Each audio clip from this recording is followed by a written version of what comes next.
Hi, for our needs assessment project, we are exploring the needs of children with disabilities. I'm Olivia Kravanik, and we also have Avery Hughes, Paola Diaz, and Reagan Farrell.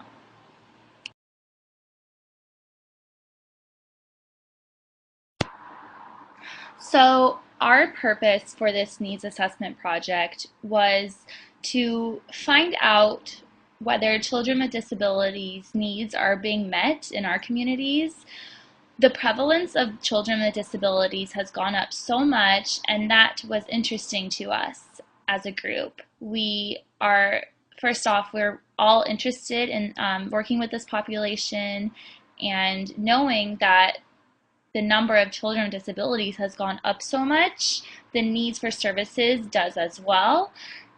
It affects not just the child, but the family as a whole, the whole family system, and then it affects society as a whole. And we want to know what there can be done about it, this lack of access to services, and what exactly this lack is and where it is.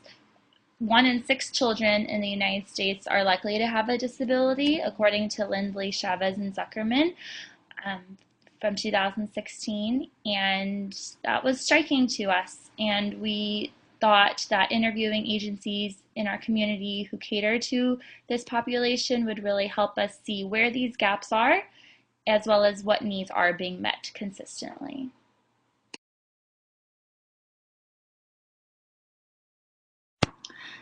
For our data collection, we conducted a total of 8 interviews in order to explore the needs of children with disabilities. So that was 2 each, or 4 people in our group, and we each conducted 2 interviews. And they were done both over the phone and in person, and no one really ran into any issues because we all eventually were able to complete our interviews. And all the interviewees were very accommodating and were willing to give us the answers we needed.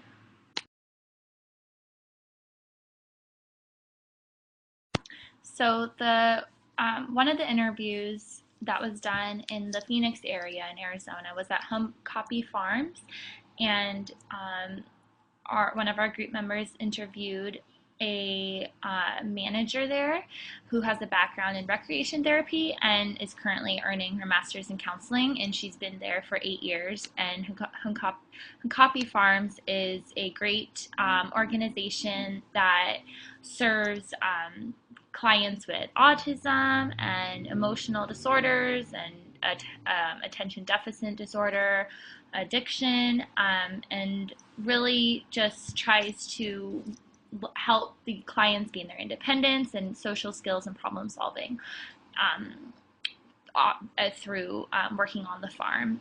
And and then the next interview was done with a therapist at Jewish Family and Children's Services, and she has a master's in psychology, and she's been with the Jewish Family and Children's Services for a year and 2 months. And then in San Diego, there was an interview conducted with a supervisor at Autism Experts Empowering Families and Children Together, and the supervisor has her Master of Social Work. She's been with the company for about 5 years. She originally wanted to go into counseling and more just therapy with families, but she realized that she has a passion for kids on the autism spectrum and really helping them grow, because there's so much hope that she realized is in these kids with disabilities, and she wanted to be a part of that. And then there was an interview done with a case manager and a supervisor at Excite Steps in San Diego, and she has her master's of special education, and she's been with the agency for 3 years, and that company just serves people from 1 year old to 30 years old, and specifically kids. ABA's done. There's social clubs for kids with disabilities there, and she really emphasized that that company has done so much for San Diego for kids with disabilities.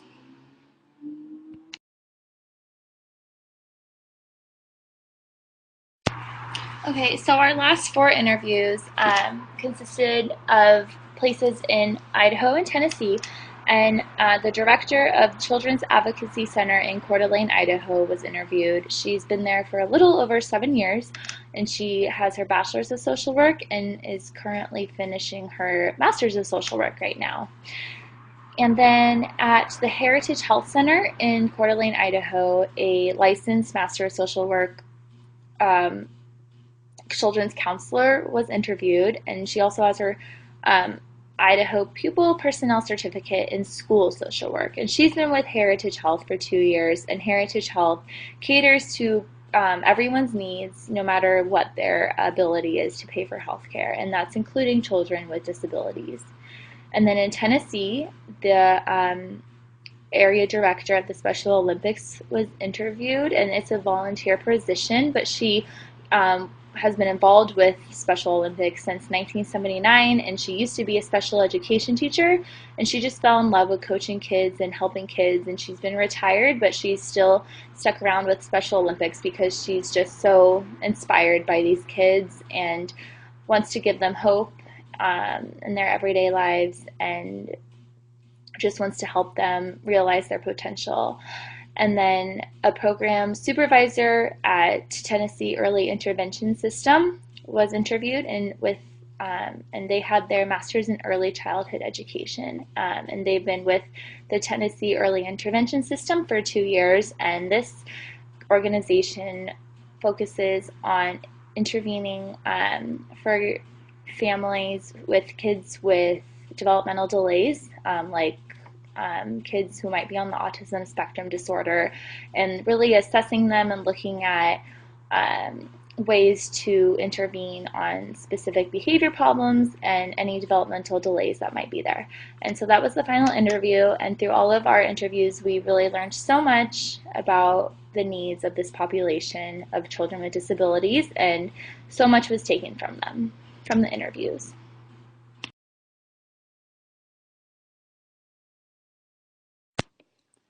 As noted by Olivia, the vast majority of our interviewees cited their educational backgrounds as explanations for their involvement at their agencies and organizations, whether that be a master's in special education, a master's in social work, a master's in counseling, a master's in psychology, or so on. Some initially volunteered for and were later hired by their agencies, and others were motivated by their desire to work with children and help more individuals with greater needs. When discussing the aspect of their work they enjoy the most, half of our interviewees listed seeing the progress of the children and helping them meet their treatment goals as key factors in their job satisfaction. Other interviewees referenced being a part of a team of professionals and working together to accomplish goals. They valued collaboration and having work cultures that encourage personalized approaches to interventions. Many also cited being able to support the families and caregivers of children with disabilities as an aspect of their work they enjoy. They believe in educating, empowering, and connecting and building trust within families, training parents on how to best help their children.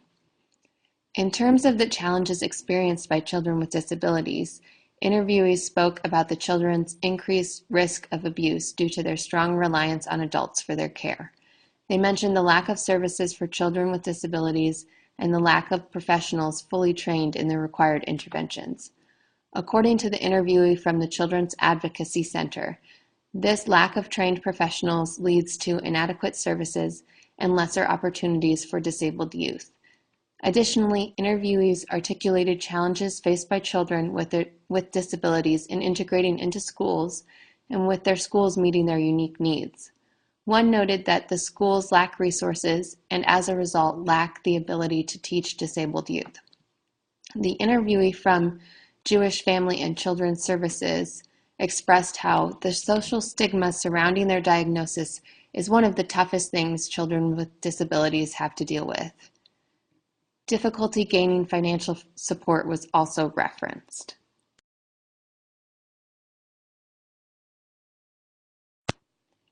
Regarding the strengths of children with disabilities, the interviewees from Excite Steps and Autism Experts Empowering Families and Children Together both said the children have strong potential for growth.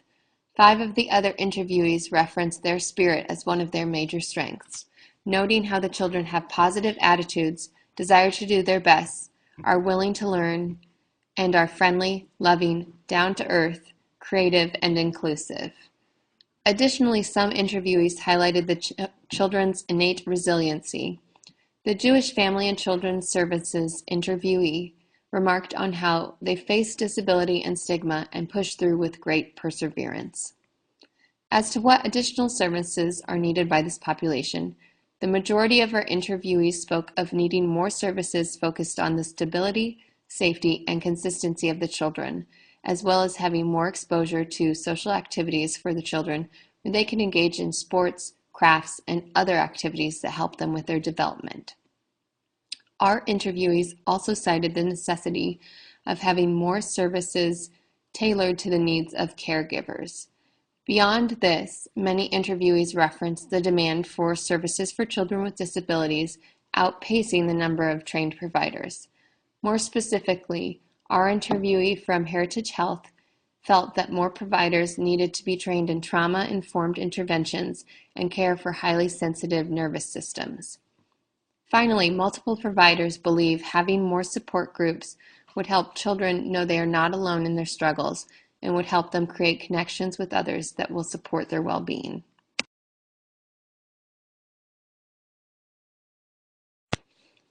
According to our interviewees, their agencies are funded in a variety of ways.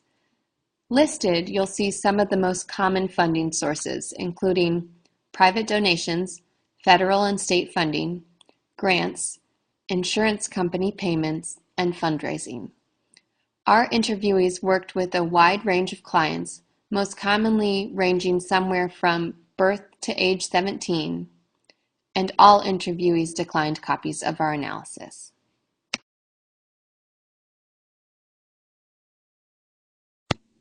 Once we had completed our interviews with all of our agencies, we were able to get together and discuss the results of the interview questions. This enabled us to determine that there were several areas where there were real needs for improvement as far as providing services to disabled youth. We were able to compile a list of recommendations based on those results that we felt would help address these needs. They included advocacy and education, training, and support.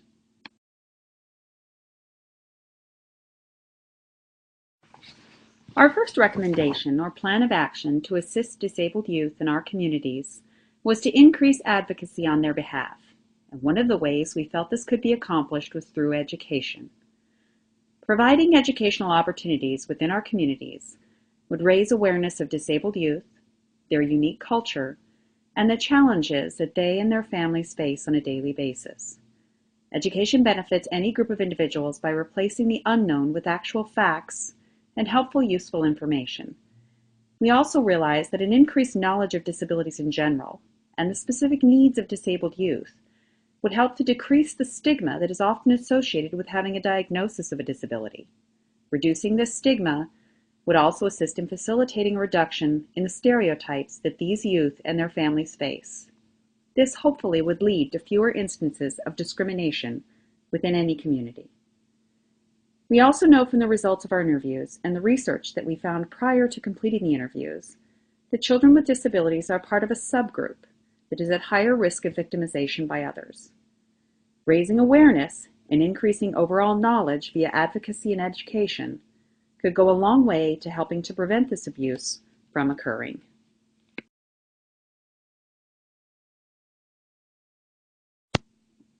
The second recommendation we formulated was making sure that there were more training opportunities in our communities.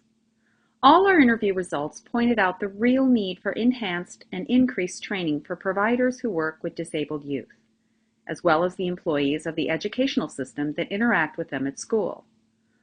Fostering more training on the challenges that this particular demographic of our society face would help to promote higher quality services and result in there being greater opportunities for growth and partnerships between therapeutic, behavioral, and educational services.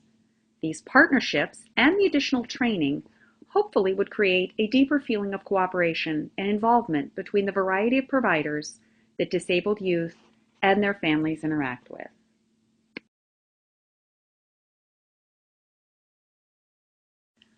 Our final recommendation to better meet the needs of disabled youth involves creating more support, not just for the youth themselves, but also for their families. These support services would include organizing fundraising and donation opportunities within the community to help build the financial assets that are necessary to offer more community-based support. More support groups and after-school services should also be created. And these would be groups that would not only be for the disabled youth themselves, but also for their families. If communities already have support groups for disabled youth and their families, they could expand the number of groups they offer and the times that these groups meet. This would enable individuals to work attending these support meetings into their schedule. Support groups are vital. They help to create a feeling of belonging and importance for a group of individuals that often feel segregated by their disability, as well as disenfranchised, isolated, and alone. There was also a need for organizations or individuals who could provide assistance to families of disabled youth and help them to apply for financial resources that are necessary to improve the quality of services and care that disabled youth will benefit from receiving.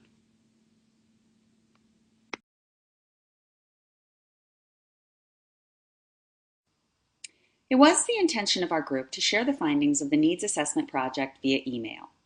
However, all of the agencies and interviewees did decline to receive the results at the end of this project.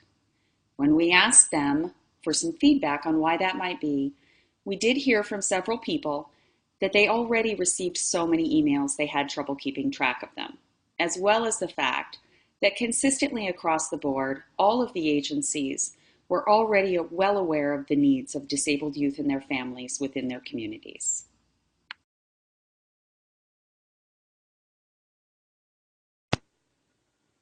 There were many key factors that made our group's needs assessment successful and effective.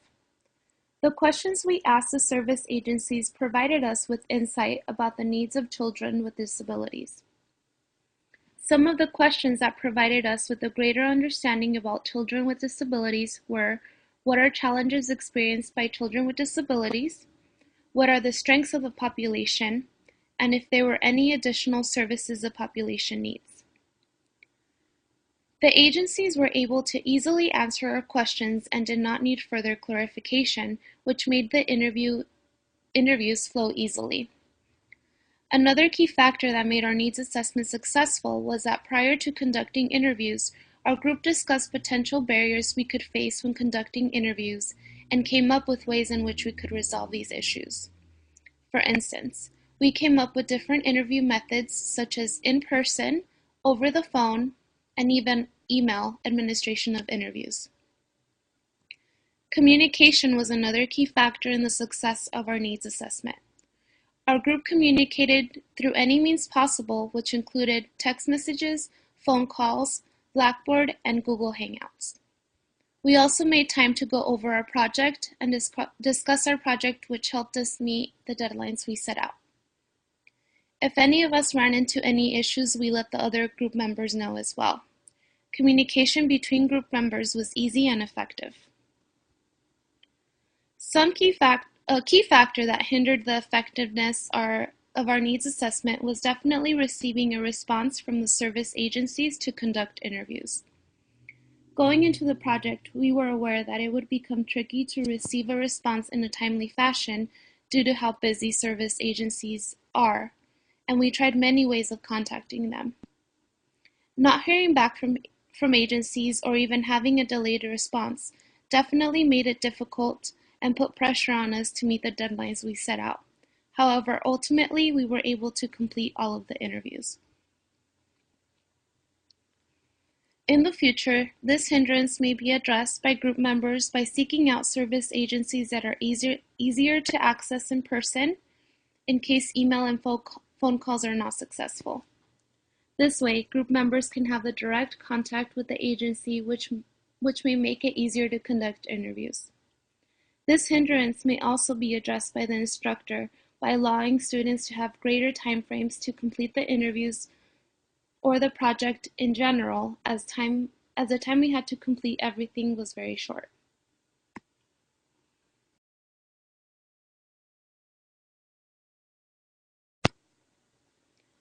Our group's overall experience was positive, and we were able to receive great feedback about the children's needs, as well as the strengths that are within this population.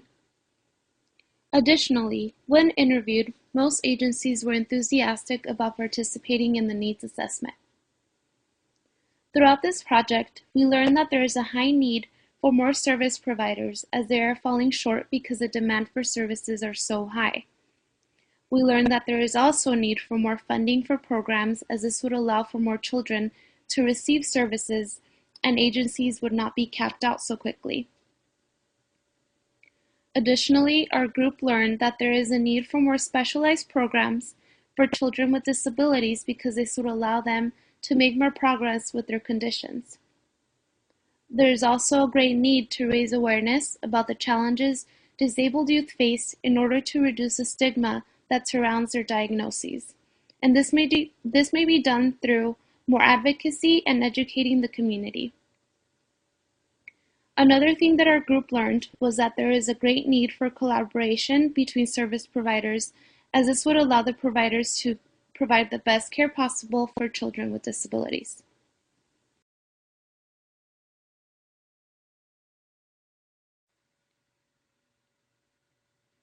By completing the needs assessment, each group member gains knowledge about community resources and services available for children with disabilities. Prior to completing the project, some of us were not aware about the different services provided for this population, and having that knowledge will be useful for us in the future if we do decide to work with this or any other population. Being well informed about the services available for our potential clients is important because that way we are able to create awareness, address the challenges that they face, and overall provide the best care possible. The needs assessment was beneficial in outlining what the strengths and barriers for services are.